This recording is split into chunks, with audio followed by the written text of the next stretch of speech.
A milk bleb happens when the nipple pore gets blocked or clogged by a piece of skin or a small amount of hardened breast milk. It usually looks like a little white dot on the nipple, and the pain tends to be focused at that spot or just behind it. The clog might be a teeny dry clump of hardened milk or a longer string of fattier or semi-solidified milk. It can look like different things for different people. It can also be related to if you have a clogged duct or mastitis. These blebs are often caused by a shallow latch, an unidentified tongue tie or lip tie from the baby, or a combination of the two. From pumping with too large of a pump flange, it's often associated with recurrent mastitis and can also be caused by the wrong size nipple shield, where the baby is pinching the nipple through the shield. When the bleb is caused by covering of the skin in the nipple pore, the duct obstruction will often pop out from the pressure of feeding or nursing, or from using a pump. By changing baby's position at the breast and really focusing on a deep latch in a different position, you can often use baby's suction to pull out that bleb by breaking open the skin over that nipple pore and allowing milk to flow freely.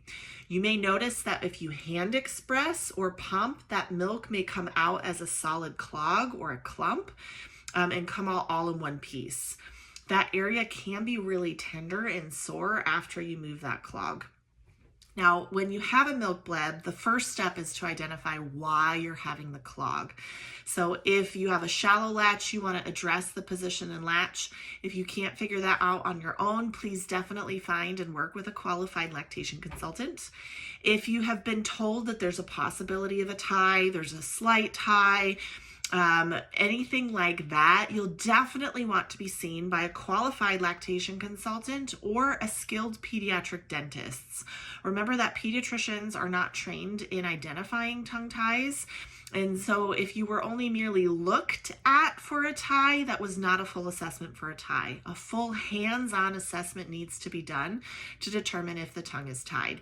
What happens with the tongue tie is the tongue pinches the nipple to the roof of the mouth. It causes inflammation and swelling in the nipple, which then causes milk to back up in those nipple pores, creating the bleb. So usually once you have the tongue tie clipped or released, as the baby's latch improves, you should no longer get those recurrent milk blebs. And the other big thing that I see is from flanges and from nipple shields. So most people cannot pump with the flange that comes with their pump. Those are usually 24 or 28 millimeter flanges. In my practice, the majority of people need to go smaller in diameter. It's based off of your individual nipple. So if you're doing any kind of pumping or exclusively pumping and find yourself getting recurrent milk blebs and or plugged ducts and mastitis, this is usually the culprit. Same goes for the nipple shield. Most people are given a Medela 24 nipple shield in the hospital if they need one. That's what gets carried in stock. It's usually either a small, which is 20 millimeters, or a medium, which is 24 millimeters. But there's lots of different shapes and sizes of nipple shields, and it really needs to be matched to the nipple and the baby. So if you're using a nipple shield and getting plugged ducts and blebs, that might also be the culprit. So now that you figured out why you're having the milk blebs, let's talk about treatments. So one of the first line strategies is change your position of the baby so that your baby's using their mouth in a different place on the breast to try to naturally pull out that plug.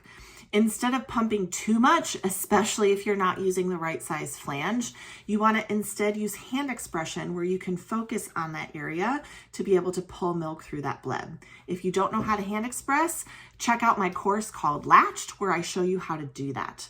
So hand expression can be a really helpful tool to get milk specifically to move through that bleb. Another strategy that you'll want to try is taking sunflower lecithin. Sunflower lecithin is a fat emulsifier. It keeps the fat globules from sticking together and keeps the milk moving through the breast. Although some people find taking choline, which is found naturally in foods like eggs, to actually be better than taking the supplement lecithin. Although per the Academy of Breastfeeding Medicine, either protocol is appropriate to take when you're talking about milk blebs. The other thing that you want to remember to do is ice and not heat.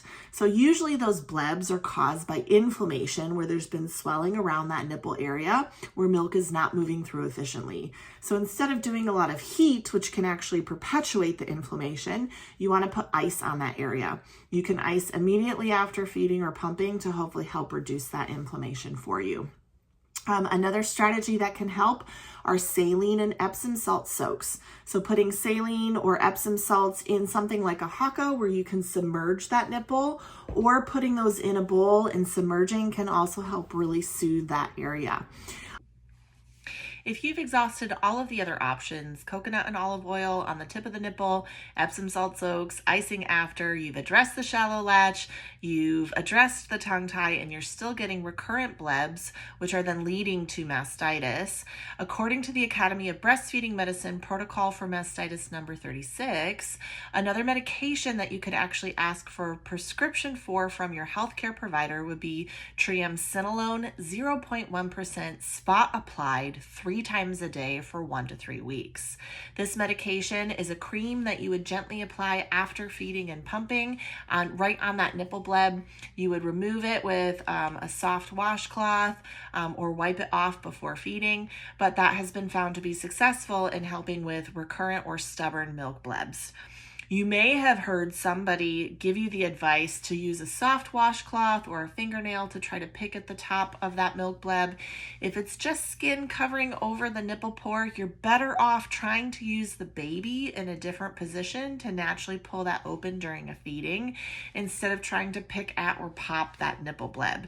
You really want to avoid using a needle to try to pick at that bleb, as it could cause an infection.